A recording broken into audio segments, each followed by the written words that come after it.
Kami masih membahas soal kelanjutan kasus kopi bersianida. Apakah barang bukti, saksi fakta maupun ahli yang dihadirkan di muka sidang sudah bisa menjadi titik terang kasus ini? Kami masih membahasnya bersama dengan Edi Dermawan Salihin, ayah dari almarhumah Wayan Mirna Salihin, juga Pak Reza Indragiri, ahli psikologi forensik, dan juga Pak Christopher Hariman, ahli digital forensik. Tadi menyambung pertanyaan sebelum jeda, Pak Reza.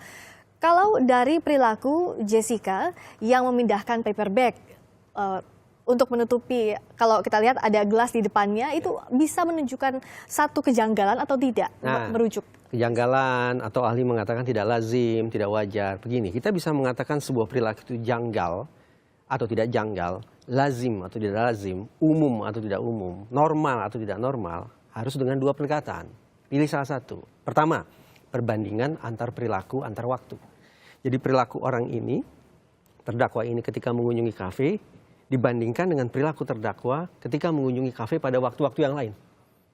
Ditampilkan semua perilaku terdakwa itu dalam waktu yang berbeda-beda, sehingga akan bisa kita takar apakah memang ada kejanggalan, ada ketidaklaziman. Itu kalau kita bandingkan perilaku si terdakwa antar waktu. Pendekatan yang kedua, bandingkan perilaku terdakwa dengan perilaku konsumen kafe lainnya. Ini konsumen A, ini konsumen B, ini konsumen C, dan ini terdakwa. Bandingkan, apakah kemudian bisa kita katakan bahwa perilaku terdakwa memang berbeda dengan perilaku para konsumen lainnya. Apabila itu sudah kita lakukan, maka kita akan bisa kemudian menarik simpulan. Apakah kejanggalan, ketidaklaziman, ketidakumuman, ketidaknormalan itu merupakan sesuatu yang terukur secara akurat atau bias? Nah, persoalannya, dengan segala hormat, saya menghormati setiap ahli yang hadir di persidangan. Saya yakin akan kompetensi keilmuan mereka. Tapi dengan segala hormat, pada dua sidang yang lalu, menurut saya tidak terjelaskan di persidangan itu. Apa yang tidak terjelaskan dengan baik di dua sidang? Metode yang digunakan oleh ahli untuk menarik simpulan tentang wajar tidak wajarnya perilaku terdakwa, lazim tidak lazimnya perilaku terdakwa. Di mana biasnya metode yang dilakukan oleh dua ahli di persidangan, atau ahli-ahli di persidangan? Contoh. Saya masih ingat ahli tersebut disebut oleh majelis hakim sebagai ahli psikologi klinis. Tapi secara lisan kemudian ahli mengatakan bahwa dia adalah seorang dosen lifestyle dan juga mengambil studi S2 di bidang manajemen. Saya terus terang jadi tidak bisa menakar ya.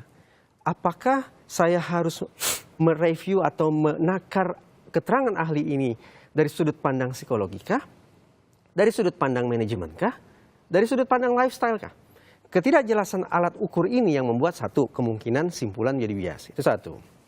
Yang kedua, harap diingat ahli didatangkan sesuai dengan kompetensi keilmuan. Dia tidak boleh sedikit pun menggunakan nalar awam. Perbedaan antara ahli ilmuwan dengan awam adalah seorang ahli harus bisa menjelaskan secara metodologis apa yang berlangsung dalam pikirannya, apa yang berlangsung dalam kerjanya sehingga dia sampai pada sebuah simpulan tertentu. Penjelasan terkait dengan metode untuk menarik simpulan itu yang juga tidak terjelaskan selama persidangan tersebut. Ahli mengatakan setiap kali saya datang ke kafe saya amati perilaku orang. Observasi yang dilakukan awam berbeda dengan observasi yang dilakukan ilmuwan. Observasi ketika dilakukan ilmuwan merupakan sebuah langkah yang sistematis yang harus memiliki catatan yang rapi dan seterusnya dan seterusnya. Tadi dari segi keilmuan dan kedua metodologi yang digunakan oleh ahli itu diragukan oleh pandangan dari Mas Reza. Mungkin bukan diragukan, saya punya perspektif yang berbeda. Perspektif berbeda dari ahli yang memberikan keterangan. Mas Reza ini kan dia sekolah di bidangnya ya. Kalau saya nggak mau tarik panjang-panjang, kita bisa puyeng sendiri, pusing kepalanya ya. Apalagi pembicaraan Mas Reza yang ya tinggi lah, high class gitu. Kalau saya ngelihatnya simple, ya.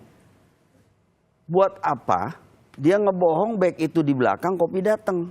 Sedangkan waktu itu justru kopi itu dikurung oleh bag itu oleh dia, bahkan dipindahin salah satu bagnya itu, dan dia kerja di situ. Kalau untuk Mirna, kenapa dia yang terima itu minuman kopinya juga? Saya sebagai ayah loh, nalurinya saya jalan, ya.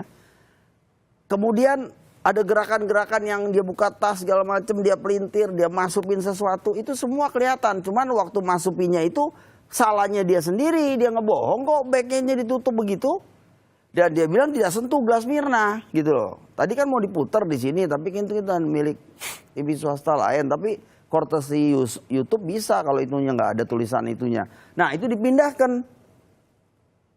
itu bukannya dipegang lagi, dipindahkan, itu kan bohong semua, ya. Kemudian jam datangnya, dia bilang dia sudah ada di dia masih di jalan. Padahal jam 2 aja nih dia sudah ada di Olivier. Itu bagaimana ceritanya juga logikanya. Jadi semua kebohongan dia ini membunuh dia sendiri, kasarnya begitu.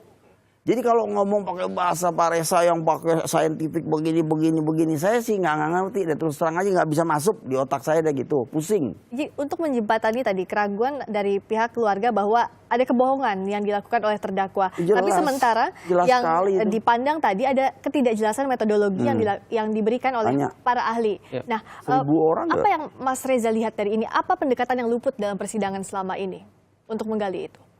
Perilaku manusia adalah perilaku yang kompleks. Kadang teramati, kadang tidak teramati. Perilaku yang sama memiliki tafsiran jamak. Perilaku yang sama, perilaku yang tunggal bisa disebabkan oleh latar belakang yang berbeda. Perilaku yang sama juga bisa memiliki tujuan yang bervariasi satu sama lain. Itu sebabnya memang kehadiran ahli sangat dibutuhkan untuk kasus yang harus kita akui sangat kompleks ini. Psikologi sudah dihadirkan tempo hari. Kolega dari psikiatri juga sudah dihadirkan. Tapi agar bisa sah dan meyakinkan di mata hakim memang tidak cukup hanya dengan psikologi dan psikiatri, saya pikir. Harus ada ahli-ahli dari disiplin lain juga dilibatkan untuk membicarakan kasus. Oke, saya sekarang ke Mas Christopher dari sisi digital forensik. Dari CCTV yang sudah ditampilkan ini, sebenarnya part-part mana saja atau bagian-bagian mana saja yang dianggap krusial dalam menentukan momen-momen apakah betul Jessica yang beracun atau tidak? Kalau dari sisi digital forensik, sambil dilihatkan? Ya, oke, jadi waktu di persidangan kemarin, kenapa kok salah satunya saya gunakan presentation slide PowerPoint? Karena kalau kita prototip dari awal sampai akhir akan lama sekali.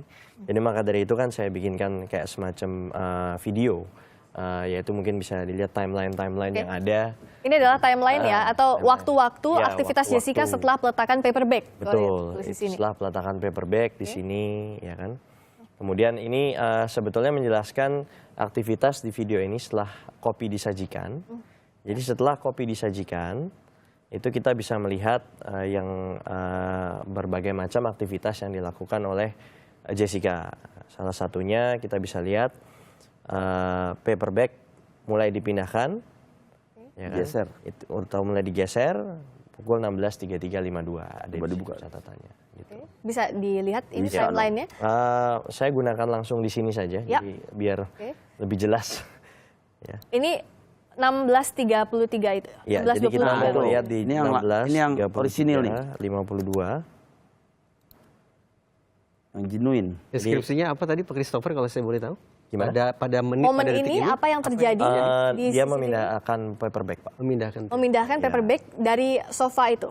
Betul. Jadi terlihat Jessica memindahkan paper bag di meja sebelah kanan Jessica. Bukan, Oke. yang digeser itu loh. Oke. Ya. Nah, dari perilaku ini kalau perilaku tadi memindahkan paper bag di meja itu tidak ada yang aneh, tidak ada yang janggal Ya. kalau dari Itu tadi saya katakan perilaku kita bahas satu perilaku ya tentang seseorang Pemindahan. yang memindahkan paper bag. Persoalannya adalah perilaku tunggal yang sedang kita bahas ini memiliki tafsiran jamak. Tafsirannya bisa sangat bervariasi, apa sangat majemuk. tafsiran jamak yang bisa membuat ini semakin meluas, tidak bisa mengerucutkan kalau itu merupakan gerak-gerik seseorang merencanakan sesuatu. Sudah jelas tadi saya katakan, satu-satunya perilaku yang tidak akan mengundang multi tafsir bahwa terdakwalah orang yang sudah menghabisi nyawa mendiang Mirna adalah sebuah perilaku di mana terdakwa bukan orang lain yang memasukkan zat mematikan tersebut yang kemudian diminum oleh korban. Itulah perilaku tunggal yang tidak akan membuka ruang tafsiran apapun selain pembunuhan. Multi tafsir ini juga diragukan oleh tim kuasa hukum saat tadi. Apakah betul ini tidak akan merubah isi dari CCTV yang sebelumnya sudah diberikan atau yang sudah ditampilkan oleh jaksa penuntut umum? Bisa dijamin itu, Mas Christopher? Ya, jadi dari metode analisa yang sudah saya lakukan sebelumnya, kemudian oleh saksi ahli dari Puslap 4 juga menggunakan metode verifikasi. Ya dari situ sih kita memang secara saintifik membuktikan bahwa memang tidak ada perubahan dari barang bukti asli yang telah diberikan ke kami. Sampai sekarang keluarga juga tidak khawatir misalnya barang bukti atau saksi, fakta maupun ahli tidak akan membiaskan kasus ini. Artinya apakah keluarga melihat ini sudah jelas sampai saat ini? Memang dari awal waktu program pertama saya udah ngomong tuh waktu bulan Januari itu akhir. Bagaimana bisa berubah dari Januari sampai bulan Agustus sekarang? Tetap sama, coba lihat omongan saya. Nggak ada beda itu. Jadi gini loh ya, originalnya ini nanti begini aja dibawa ke sidang, kan nanti ada time waktu yang dimana, Timeline. ya bukan, waktunya si Otto untuk datengin saksi-saksi. Nanti digital forensiknya sama-sama sama Pak Christopher atau Pak Nu akan membuka, itu sama-sama. Nah dia bisa lebih bagus nggak atau gimana gitu? Nanti bisa diketemuin nggak yang aneh gitu? Kalau tadi Mas Reza mengatakan kalau psikologi saja tidak cukup, ahli psikologi atau ahli di bidang psikiatri saja tidak cukup, siapa lagi yang akan dihadirkan di muka sidang berikutnya besok? Ya enggak ya, besok saya belum tahu ya dari schedule-nya polisi ya, cuma dengar-dengar ya ahli toksikologi yang kemarin Jessica Blaga sakit tuh. Nah kalau menurut saya sih ini udah gini loh ya, saya ini orang tuanya, saya tahu deh, saya punya feeling udah 1 miliar %, bukannya 100-200 yang saya bilang. Dia bunuh anak saya dengan, nanti kita bisa tanya sama dia kenapa itu dia bunuh itu. Saya nggak tahu juga ya. Dia ini kan orangnya saya lihat ada keanehan lah gitu. Jadi saya juga nggak tahu keanehannya apa. Tapi dia jelas bunuh si Mirna itu. Kalau dia nggak, kalau ini ya orang ini terskip nih. Orang nggak perhatiin nih mengenai bag itu. Itu bag itu bukan ditutup untuk supaya orang bilang, oh itu nggak kelihatan tuh, nggak melakukan apa-apa. Loh dia yang ngomong, bag itu nggak ada di belakang baru kopi datang. Saya ingin menambahkan boleh Pak Darmawan. Silakan. Boleh. Yang diutarakan Pak Darmawan barusan itu menggeser wacana diskusi kita. Dari yang semula berfokus pada perilaku sebagaimana terekam di dalam CCTV menjadi motif. Pak Darmawan mempertanyakan motif terdakwa mengapa sampai hati melakukan aksi sedemikian rupa yang didakwakan itu ya. Motif kejahatan termasuk pembunuhan hanya ada 2. Satu, motif instrumental, bahwa seseorang menghabisi nyawa orang lain dengan tujuan yang tidak ada sangkut pautnya dengan suasana hati. Ya. Tidak ada amarah, tidak ada kebencian, tidak ada dendam kesumat dan seterusnya. Perilaku kejahatan atau pembunuhan dalam hal ini dilakukan untuk mendapatkan manfaat tertentu. Misalnya untuk mendapatkan harta, memperoleh popularitas, atau menutup-nutupi kejahatan yang lebih besar. Motif kedua adalah motif emosional. Nah tinggal kemudian bagian persidangan mencari motif itu. Jadi ini kan masih dicari motifnya juga barang bukti yang mengarah kepada dakwaan dari jaksa penuntut umum terbukti atau tidak. Nah jadi kalau menurut dari sisi Mas Reza, apa yang harus dibuktikan di muka sidang, yang harus dihadirkan di muka sidang agar missing chain ini, agar rantai-rantai yang hilang dalam kasus ini bisa dibukakan? Apa yang masih kurang? Psikologi tidak berbicara tentang semua objek ya. Psikologi sebatas berbicara tentang perilaku. Tapi untuk menunjukkan perilaku itu apa yang masih kurang? Tadi saya katakan, andaikan para ahli dari digital forensik berhasil menunjukkan sebuah perilaku yang tak terbantahkan, bahwa inilah perilaku terdakwa ketika membubuhkan zat sianida ke dalam kopi yang kemudian diminum oleh mendiang Mirna, maka itu dari perspektif psikologi forensik itulah barang bukti yang tak terbantahkan. Kita akan tunggu sidang besok berlanjut. Tadi juga terima kasih sudah dihadirkan CCTV atau yang sudah dihadirkan di persidangan kemarin ya, kamera pemantau. Oke, sedikit saja. Ini dihidupin aja Chris yang ini nih Chris, biar ini waktu kelihatan. pemindahan paper bag. Nah ini kelihatan sebetulnya ini originalnya ya, kelihatan sekali itu. Bisa dilihatin begini juga bisa, cuman kan ini kan nggak bisa zoom. Nah tuh dia baru dipindahin ke belakang bagnya. Nah yang dia bilang bag di belakang, kopi datang, enggak. Setelah dia beresin mindahin kopi dia baru pindahin. Kalau dia memang punya kebiasaan taruh di depan meja, nggak mungkin dong dia baru pindahin belakangan setelah dia kerja.